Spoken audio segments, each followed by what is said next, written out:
Public Safety and National Security. Is it the pleasure of the House to adopt the motion? Yes? Yes? Agreed? Carried.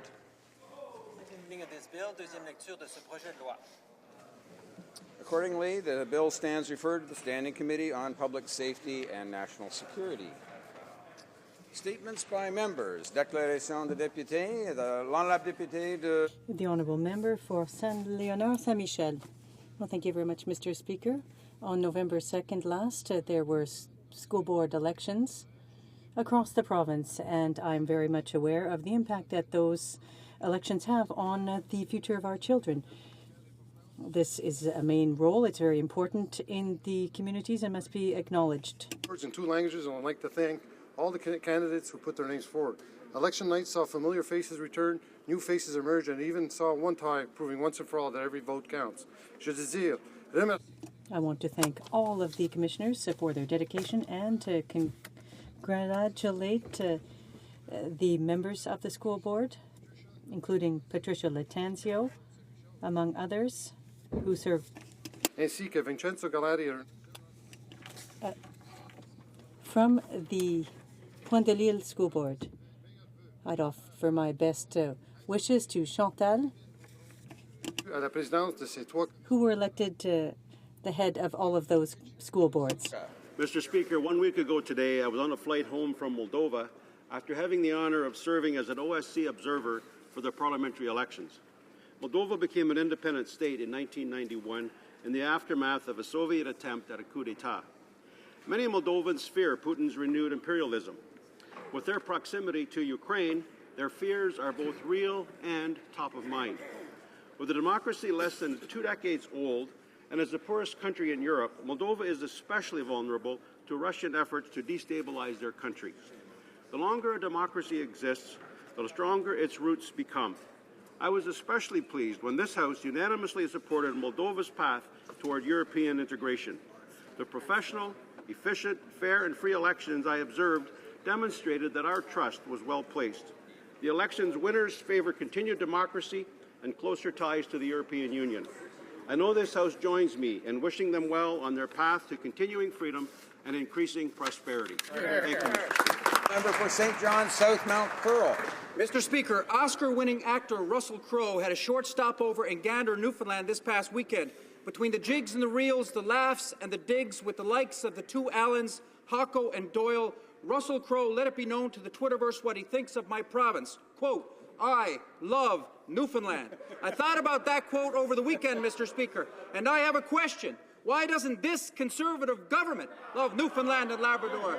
You don't see the love in federal fisheries policy. In fact, when it comes to northern shrimp, the cons are punishing our communities. And where's the compensation for the EU trade deal, Mr. Speaker? Where's that love, Mr. Speaker? Where's the love when it comes to search and rescue or marine Atlantic? And the Liberals, Mr. Speaker, they show up on our doorstep every now and then when they want something, a vote, all dickied up and promising this and that, but they've never delivered in 65 years of Confederation. We're tired, Mr. Speaker, of being their jilted lover. We could sue them for breach of promise.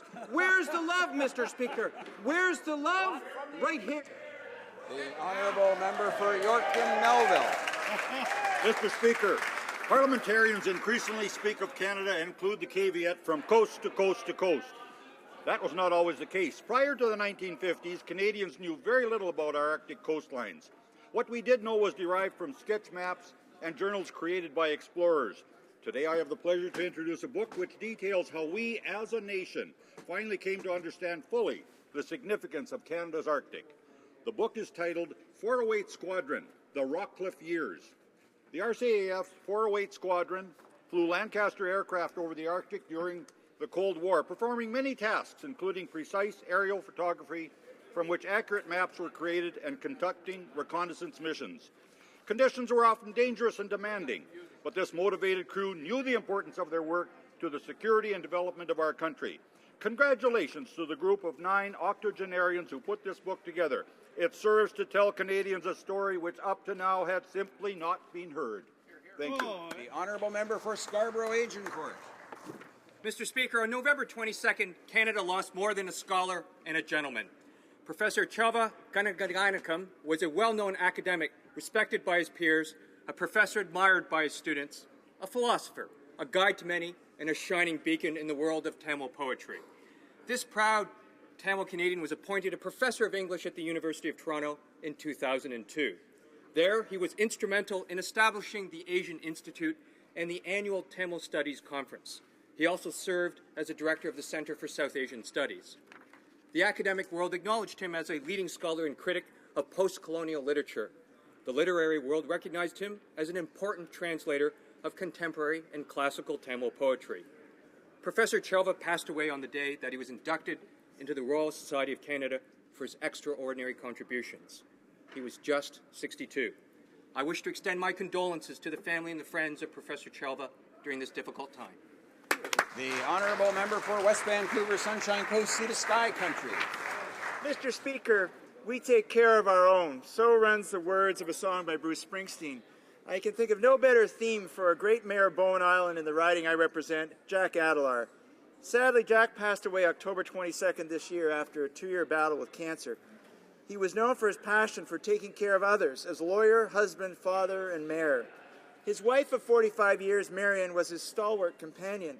His sons Alex and Jay provided teary but powerful testimony to their father's legacy at a great ceremony in Jack's honor last Saturday at the Legion Hall in Bowen.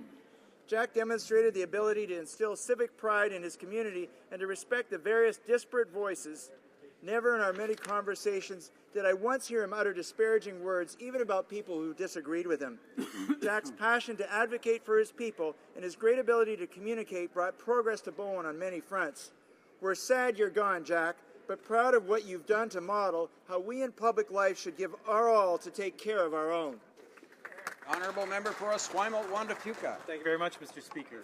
Whether it's a national child care program, restoring a federal minimum wage at a living wage level, or fighting to keep home delivery for our mail, New Democrats have practical solutions for making life both more affordable and more fair. In my riding, we face imminent threats to achieving a more sustainable community and protecting existing jobs in tourism, recreation, and fishing. Ever-increasing tanker traffic poses a threat to these jobs as we have no ability now to deal with potential spills from existing tanker traffic. We have had overflow town halls calling for a ban on tanker traffic on the North Coast, and Souk residents recently approved a no increase in tanker traffic plebiscite by more than 2-to-1 in the most recent municipal elections. As last week's death of yet another southern resident killer whale indicates, we urgently need action from the federal government like that called for in my motion M460. We can and must protect both jobs and the environment. My constituents know that investment in renewable energy will create more jobs and jobs in every community while helping us meet the challenge of climate change. Mr. Speaker, as this session draws to a close, I also want to take this opportunity to wish everyone a healthy and happy holiday season. Hear, hear, hear, hear. Honourable member for Etobicoke Centre. Mr. Speaker, recently my friend Mr. Michael Mostyn has been appointed the new CEO of Benign Birth Canada and its affiliated agencies. Michael is a lawyer who has enjoyed a successful private sector career with a long and distinguished history of serving the community. Michael has held various leadership positions within Benign Birth, most recently as National Director of Public Affairs in Ottawa, and his selection as CEO will allow him to bring new vigor and his new vision as the organization adapts to the global challenges of the 21st century. Michael is committed to forging close ties with all communities across our nation, building bridges of understanding and combating anti-Semitism and racism wherever they occur. Benign Birth has served Canada for 140 years, and their efforts are needed now more than ever. The links they have generated between various multicultural and grassroots communities of all races, religions, and backgrounds are a shining example of the best that Canada has to offer. I applaud their support to the elderly, youth sports, our sister democracy, the Jewish state of Israel. And I want to congratulate Michael and Benign Birth on their commitment to Canada, to multiculturalism, and to fighting hatred and replacing it with understanding and cooperation. Thank you, Mr. Speaker. Honourable member for Durham. Mr. Speaker, one of the joys of representing a riding with a collection of lovely small towns is participating in the annual Santa Claus parades. This year I took part in 5 of 6 parades in Durham because I still haven't mastered the art of being in 2 parades at once. These parades are great for the community, brings them together, celebrates the fun in Christmas, and highlights the importance of shopping locally. But these events would not happen were it not for the hard work of volunteer committees, so I rise to thank them. In Bowmanville, Terrell Tsizikas. In Curtis, Dale Gibbons. Orono, Wendy Partner, Scott Story, and Shelley Rivers. In Newcastle, Karen Bastis and the Newcastle BIA. In Port Perry, the Lions Club of Port Perry, Kenna Kozak and the Scugog Chamber. In Uxbridge, Bernice and Chris Brown and the Uxbridge BIA. I'd also like to thank the Army, Navy, and Air Force cadets and my volunteers for helping hand out thousands of candy canes along the parade route. And Mr. Speaker, I'd like to take this time to wish the citizens of Durham a very Merry Christmas and a healthy and prosperous New Year. The honourable member for Beaches East York. Mr. Speaker, in Beaches East York, legions of volunteers are gearing up to pack and deliver holiday hampers to thousands of neighbours, thanks to the Neighbourhood Centre north of the Danforth and Community Centre 55 to the south. We all have gifts to give, Mr. Speaker, and I thank all of my constituents for giving of themselves so generously at this time of year. But we in this place, Mr. Speaker, have the opportunity to give much more than anyone else. We can create a more generous and compassionate Canada. Instead, Mr. Speaker, successive governments have left everywhere gaps and traps for Canadians to fall into, fully aware that many will fall into them, fully aware that many won't be able to get out of them. We do this to ourselves, Mr. Speaker. We do it to each other, from childcare to seniors' health care to veterans' care to supporting women and children caught up in abusive and violent relationships. We will never replace the need for family, good neighbours, and supportive community, Mr. Speaker, but we in this place ought not to be standing by while so many Canadians struggle and are in need of our help. Thank you. The honourable member for Nipissing-Timiskaming. Mr. Speaker, our Conservative government was proud to end the long, wasteful and effective long gun registry, once and for all. It was a $2 billion boondoggle that did not stop a single crime nor save a single life. The proof is in the statistics.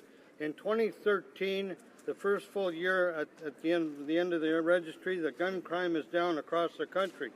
This runs directly contrary to what the left-wing gun ideologues predicted. Yet, even in the face of these statistics, the NDP leader is pledging to bring back the registry. This pledge has left rural NDP scrambling. The NDP member for Timmins, James Bay, said he pounded his head on his desk when he heard the leader pledging to bring it back.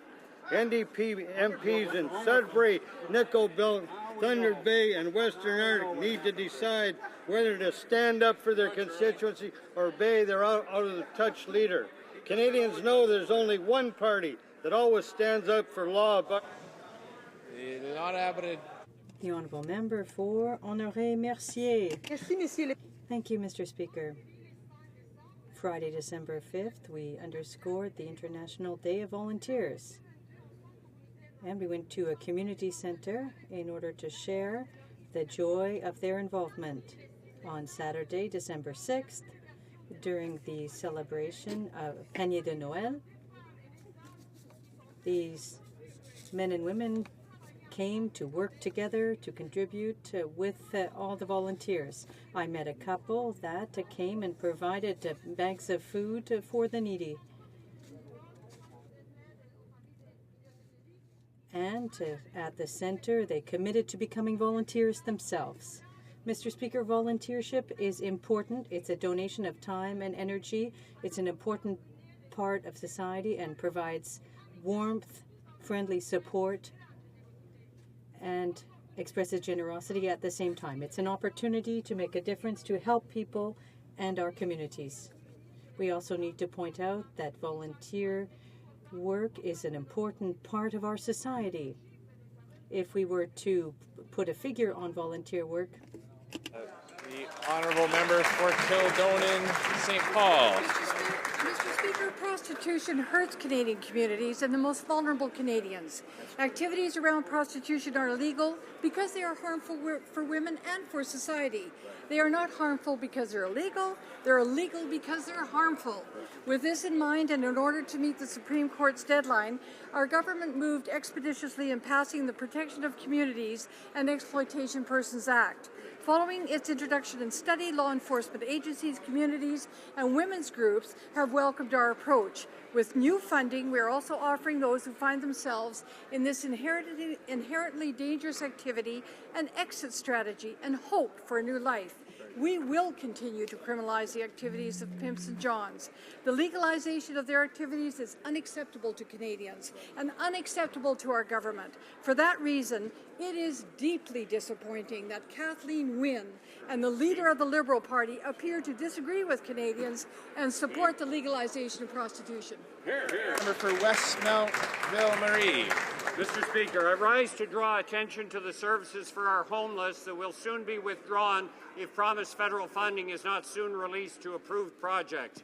Unacceptable delays and layers of red tape are impeding the work of organizations serving the homeless.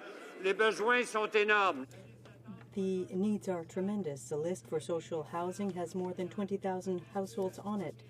A mere 2,000 to 3,000 spaces free up each year. Since the launch of the HoC program, the federal government has decided to adopt the Housing First strategy to deal with homelessness. Without critiquing that program, we need a more comprehensive approach, one that recognizes the other essential aspects of the homelessness partnership strategy.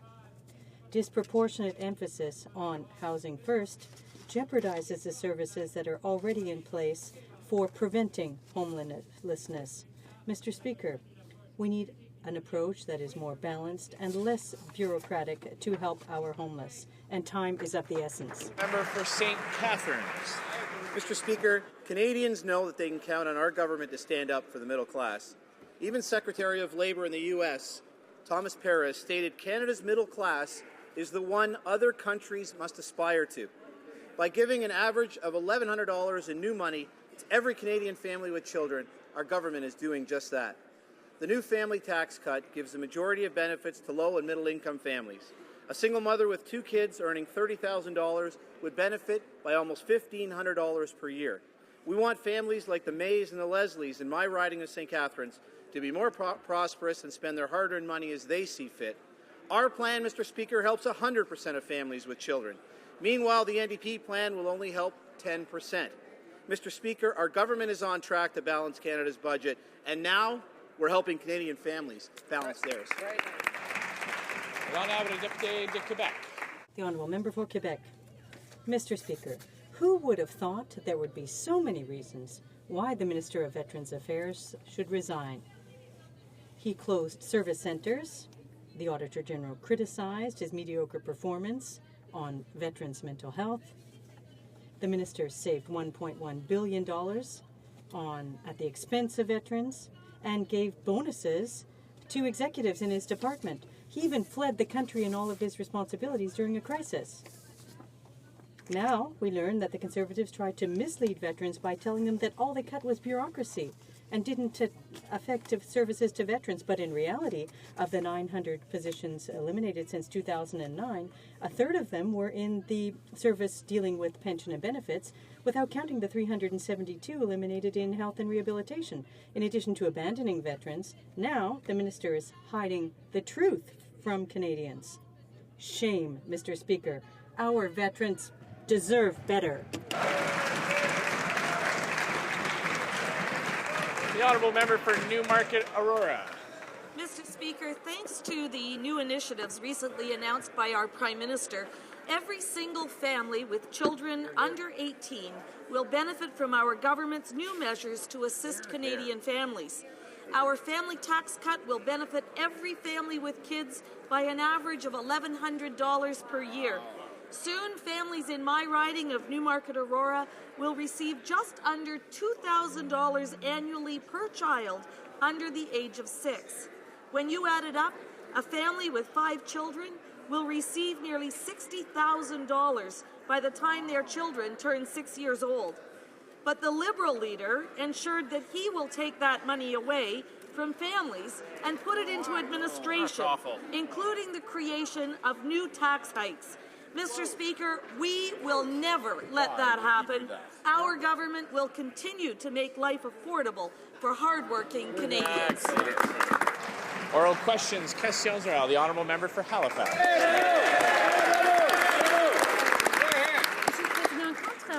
Mr. Speaker, unlike what the Prime Minister told us last week, the Conservatives have cut in frontline services for our veterans. These are officials who deal with benefits, pensions, health care, and rehabilitation. And these are the officials who were the most affected. Why did the Prime Minister attempt to mislead this House? Honourable Minister of Veterans Affairs. Mr. Speaker, that assertion is absolutely false. We're reducing back office expenses while increasing frontline service for veterans. Absolutely. The story erroneously suggests that the Internal Services Program area is the only program area where Veterans Affairs have actually cut back. That's not true. In fact, there are back office staff in all of the program areas. Mr. Speaker, we make no apologies whatsoever for reducing bureaucratic expenses at Veterans Affairs Canada while we focus and continue to focus on improving frontline services for veterans and their families. The honourable member for Halifax. Mr. Speaker, 30 positions in the Railway Safety and Transport of Dangerous Goods branch have been vacant since 2009 because of budget cuts. How can the minister claim to have learned lessons from the Lac-Mégantic tragedy when she is preparing to cut an additional $600,000 from railway safety and the transportation of dangerous goods? The Honourable Parliamentary Secretary to the Minister of Transport. That member should do her homework because the number of inspectors are up and we continue to hire. The number of auditors are up and we are hiring specialized auditors to make them even more effective. The number of TDG inspectors up. What's down at Transport Canada, Mr. Speaker? Bureaucratic travel is down. Professional service is down. Waste is down. Mr. Speaker, we make no apologies for reducing back office expenses while putting the resources where they belong on frontline safety. The honourable member for Halifax. Mr. Speaker, today we learned that over 30 positions in the Dangerous Goods and Rail Safety Divisions at Transport Canada have been vacant since 2009. Just another thing that's down. This includes the manager of dangerous goods in the Quebec region. With the damning rail safety reports following the tragedy in Lac-Mégantic, why did the minister not fill these vacancies like she promised? The honourable Parliamentary Secretary.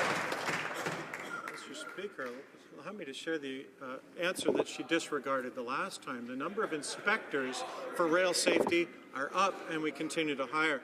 The number of auditors trained at Transport Canada is up, and we're hiring specialized auditors to help them in the coordination of their auditing functions. The number of TDG, that's the Transportation of Dangerous Goods inspectors, are up, Mr. Speaker. We're putting the resources exactly where they belong in oversight of safety at Transport Canada, and we make no apologies for that. The honourable member for Hamilton Centre. Mr. Speaker, Conservatives misled Canadians about the $200 million in spending. They failed to provide proper mental health services, and now we learn that the Prime Minister's claim about only backroom bureaucrats being laid off was false. A third of the layoffs were people working on pensions and disability benefits. For vets, it's been a decade of darkness under the Conservatives. When will Conservatives stop misleading Canadians and finally live up to their obligations to our nation's vets? The Honourable Minister of Veterans Affairs. Well, Mr. Speaker, in fact, there are back office positions in almost every segment of Veterans Affairs, and that's what veterans have been saying that we should, in fact, reduce. A few examples. The government stopped asking veterans to show us their receipts for snow clearing, and that almost reduced 100 positions. In the Disability Benefit Program, 12 photocopy and processing clerks were reduced when we moved to digitized medical records. And, Mr. Speaker, we make no apologies whatsoever for bringing forward savings that will reduce the bureaucracy. There you go. The honourable member for Hamilton Centre. Mr. Speaker, the Conservatives' claim about only targeting backroom bureaucrats has already been proven false. The government's own documents show that only 10% of the cuts were to internal services. Instead, Conservatives focused their cuts on regional veterans offices, caseworkers, and frontline staff. And to add insult to injury, while they were firing frontline workers, they were handing out generous bonuses to senior managers to do it. So why is this minister still a minister? The Honourable Minister of Veterans Affairs. Mr. Speaker, while the opposition wants to increase government bureaucracy, we're increasing frontline support services for veterans and their families, including recently announced 8 new frontline mental health clinics for our veterans. In service delivery branch, we are organizing 3 regional management centers into 1 in Montreal and reducing hundreds of managers, processing analysis, and administrative support clerks. Mr. Speaker, we make no apologies for finding efficiencies in the bureaucracy and translate those to active frontline service to our veterans and their families. The Honourable Member for Beauséjour. Mr. Speaker, in its own laws and in this House, the Conservatives claim that they respect our country's obligation to our veterans. Before the courts, however, to ensure that they can offer our veterans as little as possible, they claim that this obligation does not exist, and even that it violates fundamental democratic principles. What democratic principle is violated if we offer wounded veterans the financial support, the ongoing support that they need? The Honourable Minister. Mr. Speaker, I will not comment on a matter that's presently before the courts, but I want to give assurances to the member opposite and all Canadians, indeed, that since 2006, this government has worked tirelessly to upload the services and programs for veterans. The facts of the matter, Mr. Speaker, is that the opposition has constantly voted against those measures. Exactly. Honourable Member for Guelph. Mr. Speaker, the Prime Minister misled the House when he said Veterans Affairs cuts were backroom only. Disability and death compensation, the lump sum, health care, rehabilitation, career transition, and the VIP program suffered the deepest cuts. These are frontline services that help veterans recover, find jobs, and assist them at home. Conservatives can no longer deny the link between their cuts, mental health wait times, and billions in lapsed money. Will the minister finally come clean, fix his mess at Veterans Affairs, or find somebody who can? The Honourable Minister of Veterans Affairs. Well, Mr. Speaker, as I stated earlier, while the opposition wants to increase government bureaucracy, we are in fact increasing frontline support services for our veterans and their families.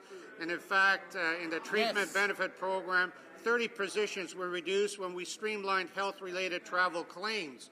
Mr. Speaker, we're becoming more efficient, more effective, and able to reduce the bureaucracy by providing frontline services where they belong to our veterans and their families. The Honourable Member for Guelph. Mr. Speaker, savage cuts to frontline services are indefensible, and all the while, this minister paid his managers hundreds of thousands in bonuses as they destroyed the department's ability to help our veterans. This on top of letting over $1 billion veterans dollars go unspent, on top of excessive wait times for mental health, on top of ignoring the unanimous recommendations of the Veterans Committee.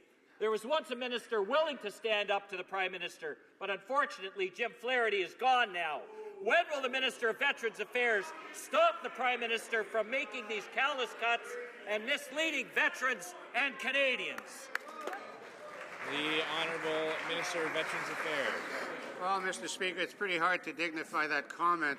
However, let me assure the honourable member that the decisions we're taking are always in consideration of doing the right thing for the right reasons on behalf of our veterans. And we make no apologies for reducing the bureaucracy and creating efficiencies so as we can, in actual fact, translate all of those savings into frontline service delivery for our veterans directly and their families, Mr. Speaker. Well said. The Honourable Member for Timmins, James Bay. Mr. Speaker, the Information Commissioner has made it clear this government is driving the access to information rights of Canadians into the ground. Now, her office is going broke trying to hold them to account for the continual obstruction. But rather than give her the resources she's asking for, the Conservatives are looking to restrict access even further. So instead of a $5 processing fee for information, the member for Durham has suggested that journalists be forced to pay $200 anytime they request information. So, question for the head of the Treasury Board. Why this blatant attack on the rights of Canadian journalists? The Honourable President of the Treasury.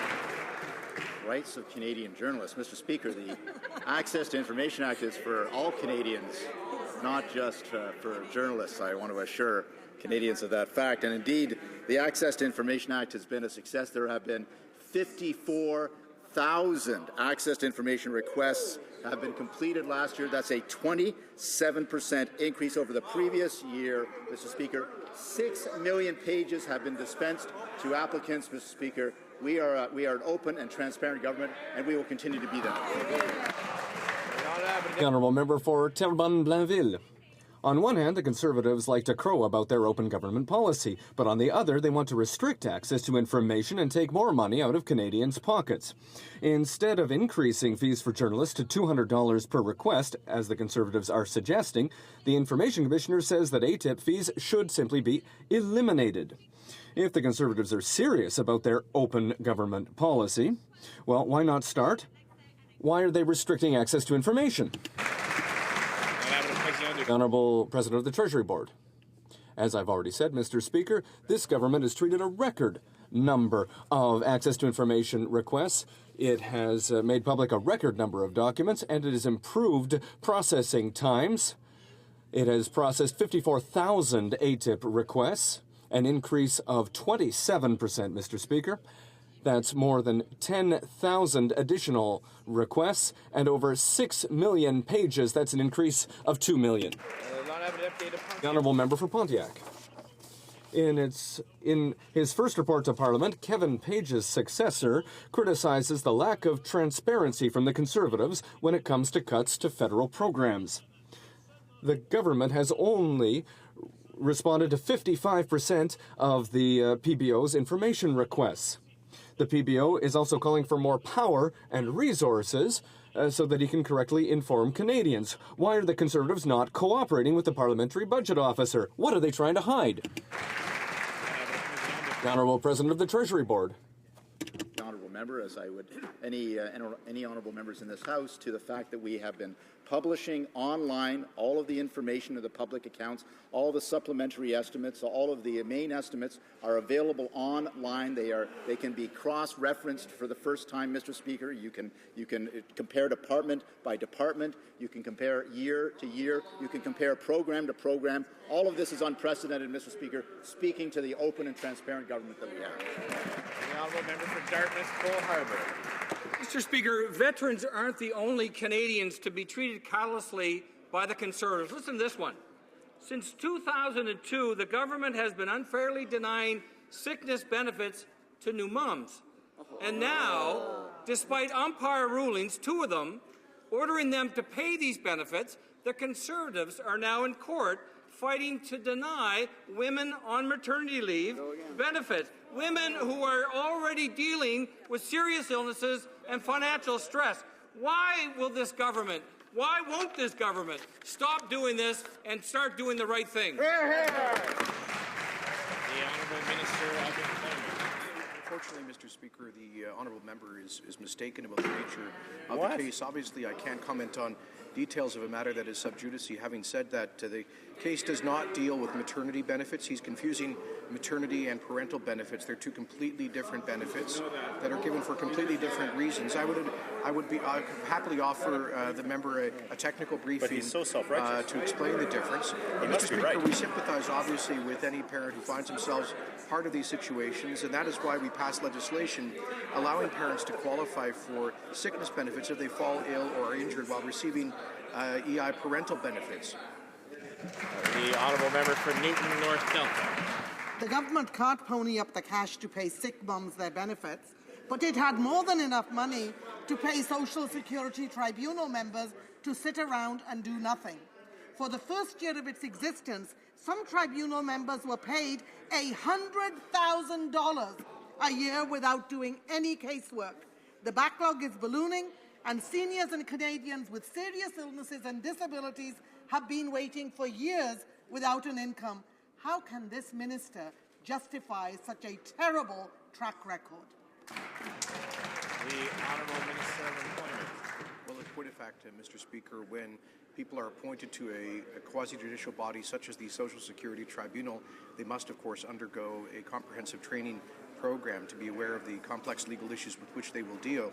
And so members are never in a position to begin making decisions immediately. Furthermore, the tribunal had in place an evidentiary rule to give appellants up to 1 year to submit evidence to support their appeal. And that is one of the reasons why the tribunal was not in a position to begin processing large numbers of appeals early on. The honourable member for Saint-Lambert. Members of the Social Security Tribunal were being paid $100,000 a year to stay home and twiddle their thumbs because the new tribunal was not in operation. Once again, it's proof of Conservative incompetence. While the minister seems to be proud of what's been going on, thousands of seniors, persons with disabilities, and terminal phase patients have had to wait months to get justice, while members of the tribunal were being paid to do nothing. When will the minister seriously act to deal with the backlog? The Honourable Minister of Employment. Well, unfortunately, Mr. Speaker, the honourable member is completely wrong, because nobody was paid to do nothing. They were appointed, and then, obviously, there was a training program for the tribunal members to ensure that they are ready to make decisions. And second, the tribunal, as I've said in English, has in place rules to give appellants a year to submit their information to support their request. We have to respect the tribunal. The honourable member for Châteauguay-Saint-Constant. The Prime Minister has told us that the cuts at Veterans Affairs only dealt with backroom administration, but that's simply not true. Only 10% of cuts affected backroom administration. The minister cut specialists who managed benefits, pensions, healthcare, and rehabilitation for our veterans. So either the Prime Minister tried to mislead us, or the Minister tried to mislead the Prime Minister by hiding the real cuts. So which of the two, Mr. Speaker, has utterly failed our veterans? Honourable Minister of Veterans Affairs. Mr. Speaker, in our efforts to create more efficient, effective services for veterans and their families, we've done a number of things. We've opened or announced 21 new frontline medical facilities for veterans' mental health, worked with the Ministry of Family and Resource Centres to support medically released veterans and their families. We partnered with True Patriot Love Foundation, who gave the largest single philanthropic donation to mental health research in Canadian history, hired new staff to help transfer medical files quicker and more efficiently from National Defence to Veterans Affairs. And I can go on, Mr. Speaker. Our focus is on frontline service delivery. The honourable member for London Fanshawe. Well, Mr. Speaker, the Conservatives have closed 9 regional veterans offices, gutted the department, and fired frontline staff who help veterans access disability, health, and pension services. And to make matters worse, the Conservatives doled out bonuses to senior officials for making those devastating cuts. And unbelievably, the minister stands in this place and says that he is proud of the cuts. Our veterans deserve better. Will the Prime Minister stop making excuses, respect our veterans, and fire this minister? The Honourable Minister of Veterans Affairs. Mr. Speaker, an example of the efficiencies that we've created, that we've transferred service delivery to some 600 Service Canada offices, closed a few offices, relocated them in Service Canada offices in the very same building. Mr. Speaker, over the past 21 weeks, there have been 475 visits to those officers, and just to put it in perspective, that equates to 22 a week on average across the entire 8 locations, or 3 per day across the entire network. Mr. Speaker, some offices get no traffic at all. And the honourable member for Sackville Eastern Mr. Speaker, the only reason that I, as a Dutch-born Canadian, get to stand on Canadian soil is because 5,700 Canadians and our allies are laying beneath Dutch soil. And Mr. Speaker, when we send our heroes off to war, they expect to be cared for and their families when they come back injured, either physically or mentally. Yet this government is spending thousands of dollars on lawyers defending the argument that there is no moral or social contract to care for our veteran community. So my question to the minister is very simple. Yes or no? Do you or do you not believe, through you, Mr. Speaker, you have a fiducial, legal, moral, or social obligation?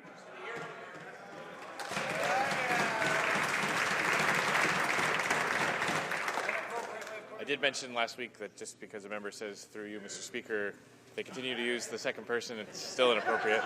But I will give the Honourable Minister of Veterans Affairs an opportunity to respond. Mr. Speaker, I don't think that caring for our veterans is an exclusive entitlement of that member or anyone else, for that matter. We all care deeply. We all care deeply about our veterans, their sacrifice and their contribution, and what they mean to us as a Canadian society. However, Mr. Speaker, I think it's imprudent for me to enter into a matter which is presently being dealt with before the courts, which started some 2006 was the beginning of all of this, and I don't think I should infuse myself into it at this time. The honourable member for Westmount, Ville-Marie. Mr. Speaker, we're still waiting for the final signature of the Canada-Europe Free Trade Agreement, or CETA. The longer we wait, the greater the risk that detractors will try to torpedo it, as the leader of the NDP tried to do at a conference in Paris this weekend. The government seems to be unable to finalize this agreement. Why this paralysis? The Honourable Minister of International Trade. Premise of that question.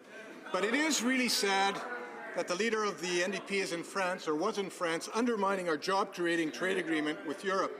As reported by Le Devoir, the NDP leader said, quote, "Europe must not be bound by this agreement," end quote. And this statement comes just weeks after the NDP voted against the Canada-EU trade agreement. Canadians from coast to coast to coast are supportive of this agreement because they understand that increased trade creates jobs. Despite all the smoke and mirrors, the NDP remains fundamentally opposed to trade and investment. Honourable member for Toronto Centre. Mr. Speaker, government delays in finalizing CETA are putting the agreement at risk. Last month, France's National Assembly and Senate both passed non-binding anti-CETA motions. And this weekend, the leader of the NDP poured fuel on the fire, attacking this essential agreement at a socialist conference in Paris. Can the minister tell the House exactly what the government is doing to get this deal done, and when this much ballyhooed agreement will finally be completed? The Honourable Minister of International Trade. Well, Mr. Speaker, that member knows that we are working hard to bring this agreement into force. But you know, it isn't the first time the NDP has gone abroad to advocate against Canadian interests. They did it last week in Paris. You may recall, not long ago, the NDP leader was in the United States, bashing Canadians, speaking out against the Keystone XL pipeline, and encouraging Americans not to do business with Canada. The actions of the leader of the NDP are shameful, and he should apologize to Canadians for this appalling lack of judgment. The honourable member for Labrador. Thank you, Mr. Speaker. Under the CETA agreement, the Conservative government committed $280 million to a federal investment fund to Newfoundland and Labrador to properly offset the loss of revenue in the fishery. Now the feds are pulling back. They're dancing around this commitment, and they have signed no agreement. Newfoundlanders and Labradorians supported the CETA trade agreement, and they took the government at its word. Where is the $280 million in compensation that you promised Newfoundlanders and Labradorians? And I'll just remind the member to avoid using the second person, but to ask questions through the chair. The Honourable Parliamentary Secretary. Thank you, Mr. Speaker. You know, the honourable member already knows that the Canada-European Union trade agreement is by far the most ambitious trade agreement ever. Good for Canada. CETA will bring benefits to every region of our country by opening new markets for Canadian businesses, creating new jobs for Canadian workers. And like Canada, the EU is committed to bring CETA into force as quickly as possible so workers and businesses on both sides of the Atlantic, including Newfoundlanders and Labradorians, can benefit from increased trade, opportunities, and job creation. The honourable member for Parkdale High Park. Mr. Speaker, just 2 months ago, the Conservatives brought a motion allowing for potential military operations in Syria. D&D officials were working, quote, feverishly to clear away legal hurdles to combat in Syria. Now the minister has announced that Canada will not operate outside Iraq at this time. It seems the legal case for intervention in Syria could not be made. Will the minister confirm that this is the case and clarify whether Syria is off the table for good or just for now? The Honourable Parliamentary Secretary to the Minister of National Defence. Mr. Speaker, I can assure the member and indeed the entire House that The operations that we're doing in Iraq are well defined by the motion that this House passed just a couple of weeks ago, and we have been clear that our mission does not involve ground troops, that we will continue to only function in the fashion defined by the motion that Parliament accepted. The Honourable Member for Portneuf-Jacques-Cartier. Mr. Speaker, there's a reason why the majority of our allies decided not to conduct airstrikes in Syria. Let's be clear. The Prime Minister said that if Canada had the clear support of the government, he would then proceed with strikes against the Islamic State in Syria. But the Minister of Defense said that we won't go to Syria for now. What does that mean? Bashar al-Assad said no? Parliamentary Secretary. All to ensure that Canada does its part to confront and degrade ISIL and their capability to commit mass atrocities. The terrorist group ISIL represents not only a serious threat to the region, but to Canada as well, and they have issued calls for targeted attacks against several countries, including Canada. The current mission is a 6-month deployment. The clock on this deployment began after the vote in Parliament, which expressed the support of the House for this mission, and any extension of the current mission or changes in the deployment will be brought before the House for debate. The Honourable Member for Laurier-Sainte-Marie. The Syrian crisis in Syria is getting worse, and aid is drying up. 380,000 Syrians have been identified by the UN refugee agencies as in need of resettlement. Tomorrow, the international community will gather at a conference in Geneva with the goal of resettling 100,000 refugees by the end of 2016. Will Canada make a strong commitment to take in more refugees at the conference tomorrow? The Honourable Minister of Immigration. Well, Mr. Speaker, we've already made the strongest commitment on a per capita basis of any nation to take refugees from both Syria and Iraq. We're proud of that. The numbers continue to grow, and they'll be growing strongly into 2015. What we're not happy about, Mr. Speaker, is that we, in this government, on this side of the House, sit every day and face an opposition that refuses to do anything, to lift a finger in terms of military action to help the millions of people displaced by this conflict, the millions of people who have been forced to cross borders, forced to flee for their very lives. That's what will help refugees in Iraq and Syria, Mr. Speaker, and that's why Canada is part of this mission.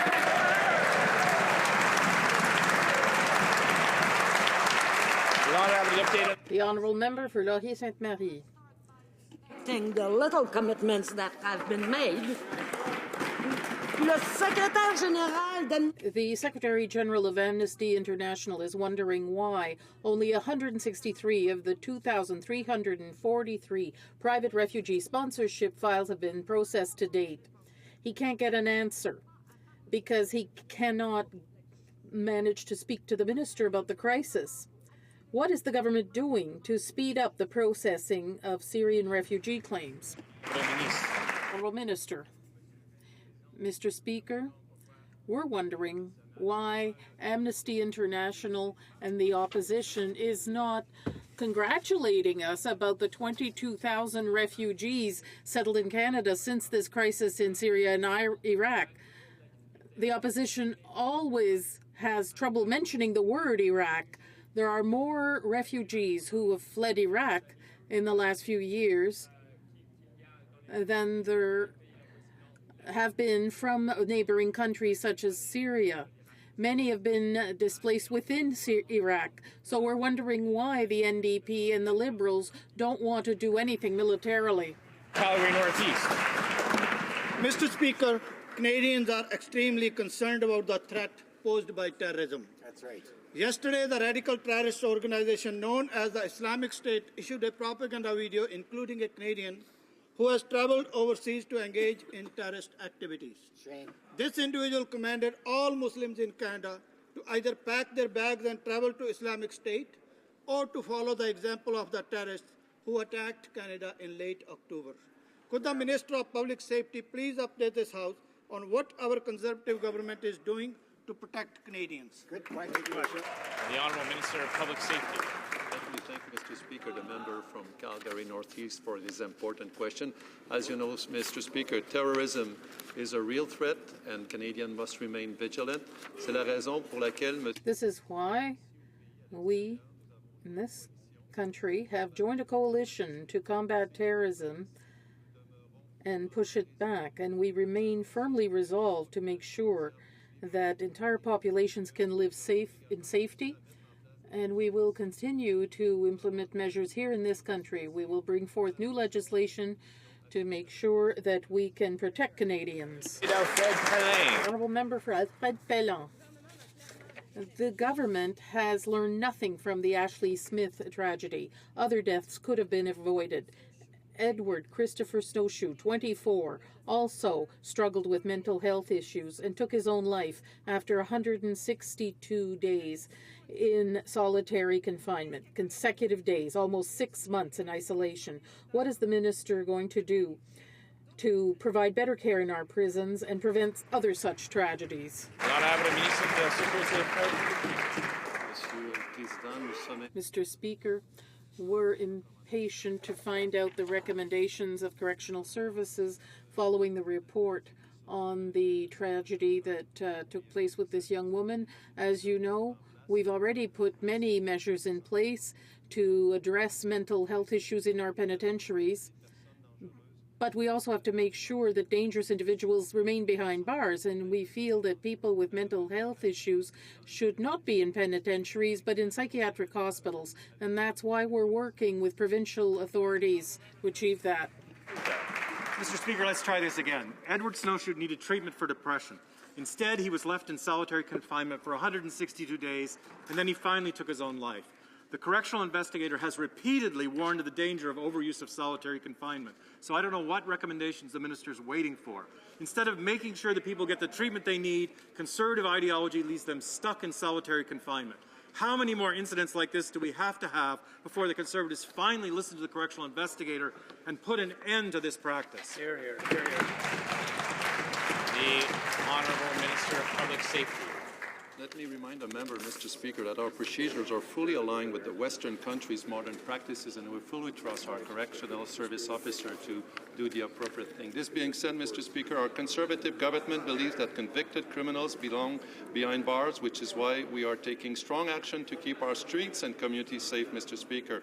We've passed more than 30 bills to restore balance in our justice system, Mr. Speaker, and none of those measures, Mr. Speaker, was supported by the opposition. The Honourable Member for... To hear.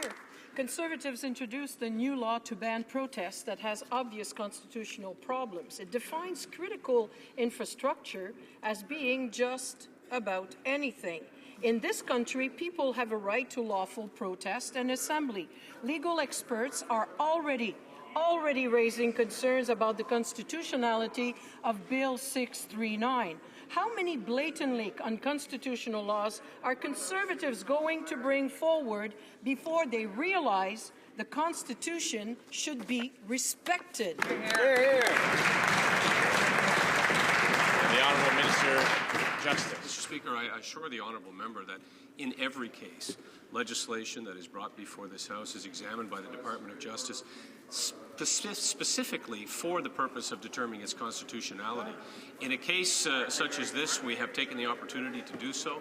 The member would know that this legislation, as a private member's bill, will be examined by the House and potentially by the committee of which he is a member. And so the honourable member may disagree, but in this particular case, we believe that the constitutionality of this bill is sound. The Honourable Member for Gatineau. I don't have enough with 35 seconds to list everything this government does that's later destroyed by the courts. It seems that constitutionality is not important to the Conservatives. The witch hunt continues. Those who dare protest against the Conservative agenda near a public or private asset used to provide a public service, so that means just about anything, will be facing minimum sentences of 2 to 10 years and fines between $500 and $3,000. Freedom of speech and freedom of assembly now comes at a high price. How can the Minister of Justice endorse such a bill? Honourable Minister of Justice. Mr. Mr. Speaker, I would remind the honourable member that the underlying premise of this bill is to protect critical infrastructure. And there are instances, of course, where individuals who have attempted to steal wire, for example, that was high voltage, has actually resulted in their deaths. So there's a deterrent element to this as well, Mr. Speaker. The bill itself will, of course, receive examination before this House and before committees. The member will have ample opportunity to express herself, as she does, when it comes to the constitutionality of this bill. We may disagree, Mr. Speaker. That's the premise of democracy. She's entitled to that opinion. The honourable member from Malpeque. Mr. Speaker, today another ISIS video calling for attacks on Canadians. This video by a Canadian known to the RCMP for 2 years. Months ago, we asked why, of the 80 individuals returned to Canada after suspected terrorist acts abroad, why none have been arrested. The minister claims he can't interfere, yet he has, stating these individuals have violated Canadian law. He's clear on the violation, and he is Canada's top law enforcement officer. Why has this minister not acted and taken these terrorists off Canada's streets? The Honourable Minister of Public Safety. Mr. Speaker, as my honourable member know, a politician makes law and police makes arrestation, Mr. Speaker. And that's why, as a government, we're committed to provide more tools to our law enforcement agencies so they can better track terrorists and protect Canadians. And that's why I will bring, right after this question period, at report stage, the report from a committee, Mr. Speaker, on protecting Canadians against terrorists. And we are seeking support, Mr. Speaker, as we move on to get support from the opposition and see if they are serious when they talk about protecting Canadians from terrorists, Mr. Speaker. The honourable member for Cape Breton-Canso. Mr. Speaker, 2 mothers already fighting cancer had to fight this government in the courts for EI sick benefits they were rightfully owed while on parental leave. Now the government is fighting to prevent thousands of other women from claiming compensation for the same sickness benefits they were wrongfully denied since 2002. What's so appalling is the government knows the women are right, and the minister knows that Rogas and Kittmer proved that. That's why he quietly settled with hundreds of other women. So why do Conservatives they don't mind paying lawyers, but they don't like to pay sick mothers? Why is that? The Honourable Minister of Employment. Mr. Speaker, the honourable member's characterization of this matter, unfortunately, is inaccurate. In fact, this government passed legislation allowing for parents to qualify for sickness benefits if they fall ill or are injured while receiving unemployment insurance, parental benefits. And since March of last year, this change has allowed for thousands of parents to receive EI sickness benefits. I cannot comment on matters that are currently before the courts, but I can confirm that the litigation to which he refers does not deal with maternity benefits whatsoever. The honourable member for Brossard-la-Prairie. The TV program Découverte had access to the back rooms of the Transportation Safety Board investigation on the Lac-Mégantic tragedy. We found out that, according to the TSB, 18 to 26 handbrakes would have been necessary to stop the train. So when will the government publish new standards for brakes on trains? The Honourable Parliamentary Secretary. And obviously we thank the TSB for the report that it did. It did point out, of course, that this report clearly indicated this was a case where the rules were not followed. The government accepted the recommendations, every one of them, of the TSB, Mr. Speaker, including requiring railway companies to meet standardized requirements for handbrake application and putting into effect additional physical safeguards, a redundant system of safeguards, Mr. Speaker, and we'll make good on that. Honourable member for Brossard-la-Prairie. Let's talk about responsibility. The current Minister of Infrastructure was Minister of Transport when Lac-Mégantic happened. He's the one who allowed for cutbacks in rail security. He allowed MMA to break the rules. He allowed MMA to travel with just one engineer. Will the minister take responsibility for his part in this tragedy? Mr. Speaker, as the TSB's report clearly indicated, this was a case where the rules were not followed. That is precisely why criminal charges have been laid and there's a court proceeding. Nonetheless, Mr. Speaker, there are other elements of the TSB's report. They made a number of recommendations. The government are following those recommendations, Mr. Speaker, because Transport Canada takes the safety and security of Canadians very seriously. Honourable member for Renfrew, Nipissing, Mr. Speaker, Canada continues to show its support for the people of Ukraine. We have contributed 4 F-18 fighter jets to Baltic air policing, assigned the HMCS Toronto to NATO maritime forces, and sent 20 operational planners to NATO headquarters. Approximately 120 Canadian Armed Forces have deployed to Eastern Europe for a series of training exercises. Mr. Speaker, would the Parliamentary Secretary please update this House on what else Canada is doing to show its support for Ukraine? Mr. Speaker, I thank the member from Renfrew, Nipissing, Pembroke for all her hard work on behalf of the Canadian Armed Forces. Mr. Speaker, the Minister of National Defence is in Ukraine today, meeting with his counterpart, Defence Minister Colonel General Stepan Poltorak. Canada signed the Declaration of Intent to conduct joint military training in response to Russia's aggression towards Ukraine. I can also confirm that yesterday 2 CF-18 Hornets based in Lithuania intercepted 3 Russian Federation Air Force aircraft inside the Lithuanian and Estonian flight identification region. Our Hornets shadowed 2 Russian transport craft and 1 bomber training aircraft for over an hour. This is just further proof that we're standing with Ukraine against Russian aggression. The honourable member for Vancouver Centre. Mr. Speaker, this government ratchets up its war on science by forcing scientists to find matching funds to do basic research. Scientists at CIHR say research in Aboriginal child, seniors' health and nutrition is now at risk, since it's near impossible to find matching private funds unless the research leads to commercialization. Institutes are now pitted against each other for limited funds. Canada used to be a leader in biomedical research. Now it's a race to the bottom. Will the minister stop her attack on scientists, do her job, and fund essential basic health research? Helper, have you read? The Honourable Minister of Health. Well, thank you, Mr. Speaker. I'm very proud of the fact that we are, as the Government of Canada, the single largest contributor to health research in Canada, investing $1 billion a year. That supports nearly 13,000 researchers across the country doing everything from basic research to applied research in areas like cancer, HIV/AIDS, dementia, and many more. And Mr. Speaker, the issue the member's raising was addressed very clearly in a statement sent out by the head of the CIHR, Dr. Alain Baudet. I'd refer her to that, and if she wants further information, I'm happy to facilitate a meeting with her and him. Well said. The honourable member for Acadie-Bathurst. Mr. Speaker, Francophones are treated as second-class citizen in the Energy East pipeline debate. It's unacceptable that the National Energy Board is not required to disseminate all documents in both official languages. The issues are too important here. The public must have its say. The documents must be provided in both official languages and must have the same effect in law. Will the government finally put its foot down and demand that the board respect Francophones? Honourable Secretary Parlementaire. Honourable Parliamentary Secretary.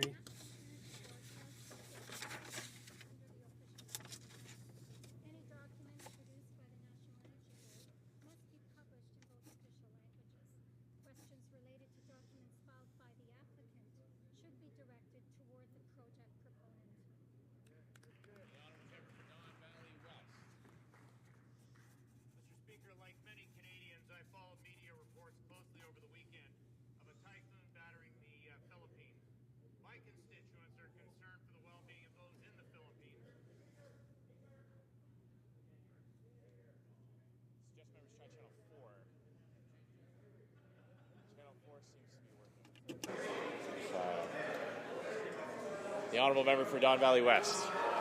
Thank you, Mr. Speaker. Mr. Speaker, like many Canadians, I followed media reports closely over the weekend of a typhoon battering the Philippines. My constituents are concerned for the well-being of those in the Philippines, especially given the devastation caused just over a year ago by Typhoon Haiyan. Can the Minister please update the House on actions Canada has taken to assist the people of the Philippines. Thank you, Mr. The Honourable Minister of International Development.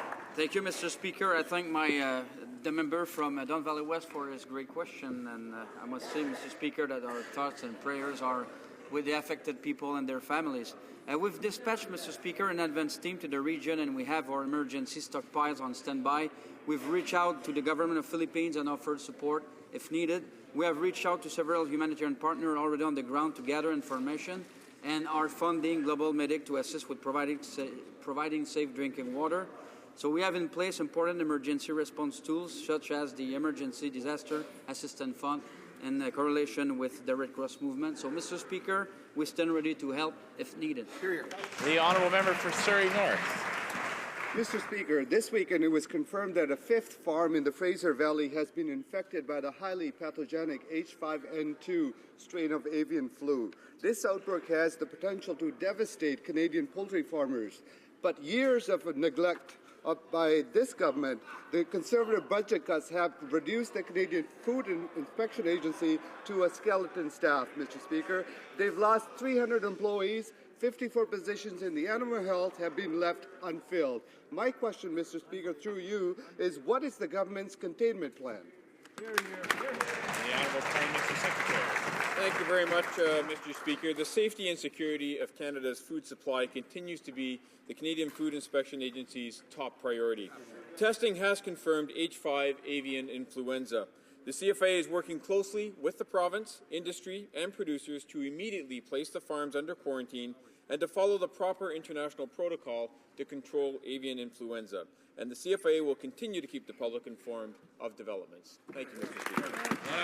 The Honourable Member for Bar-Richelieu-Nicolet Bécancourt. The political part of the Lima Conference is starting tomorrow. The UN Secretary-General set aside his usual diplomacy to reprimand Canada about its environmental policy. Quebec, which already combines its economy and its environment, has established an oil reduction plan, a carbon market, and its own environmental assessment authorities that are examining the East-West pipeline. Will the government take note of the Secretary-General's comments and be inspired by what's done in Quebec and respect the efforts deployed by all Quebecers to fight greenhouse gases? The Honourable Parliamentary Secretary. Mr. Speaker, we've always been clear that all levels of government and industry have a role to play in addressing climate change. Provinces and territories are implementing their own programs and measures that will contribute to further reduce greenhouse gas emissions. And Mr. Speaker, our position is clear. We'll do our part without the Liberal and NDP job-killing carbon tax, which would raise the price of everything. The Honourable Member for Haute-Gaspésie-Lamitis-Matane-Matapédia. Last week, groups of citizens from the Lanaudière region and the Lower St. Lawrence Valley came to Ottawa to Parliament to have their opposition and that of a majority of Quebecers' opposition to the Energy Eats pipeline heard. While the company is spending to sell this project, citizens are worried for their safety and their environment. The choice of Kakuna now seems to be called into question when it comes to an oil harbor, and the name of the municipality of Baie-des-Sables is starting to circulate. When will the minister realize and understand that Quebecers don't want this project in Kakuna or elsewhere? Mr. Speaker, we do not take positions on specific applications for energy infrastructure until an independent review is complete. Our government relies on the Independent National Energy Board for decisions related to proposals of energy infrastructure, including TransCanada's Energy East proposal. We do look forward to receiving the results of their rigorous, thorough, and independent review, and our government has been clear. Proposals will only be approved if they are safe for Canadians and safe for the environment. For Thunder Bay Superior North. Mr. Speaker, addiction is a huge problem in Thunder Bay Superior North and across Canada. Canadians are the world's second largest per capita consumer of opioids, and these cause 1 in 8 deaths among young adults. Suboxone is not addictive like methadone, actually prevents abuse, and is much safer and more effective than methadone. Mr. Speaker, will the minister take steps to make Suboxone the first line of treatment for opioids? The Honourable Minister of Health. Thank you, Mr. Speaker. This government has been taking a very clear leadership role on the issue of prescription drug abuse in many different ways, whether it's passing a new regulation to make opioids tamper-resistant, encouraging all provinces to bring in surveillance systems so that people aren't able to doctor shop. We have an ad campaign in place. We've invested $45 million in treatment and prevention. We also have the National Prescription Drop-Off Day, and we encourage people to do that not just once a year, but every day should they have anything left in their medicine cabinets that could hurt a young person. But, Mr. Speaker, I'm open to any ideas, and I'll continue to work with the medical community on this issue. Well done. Tabling, that concludes question period for today. The tabling of documents, stakeholder document, the Honourable Parliamentary Secretary of the Government House Leader. Thank you, Mr. Speaker. Mr. Speaker, pursuant to Standing Order 36.8, I have the honour to table in both official languages the government's responses to 3 petitions. Three. Introduction of government bills. Mr. Duncan, Vancouver Island North, for Mr. Rickford, seconded by Mr. McKay, Central Nova, moves for leave to introduce a bill entitled An Act to Amend the National Energy Board Act and the Canada Oil and Gas Operations Act. This motion is deemed adopted.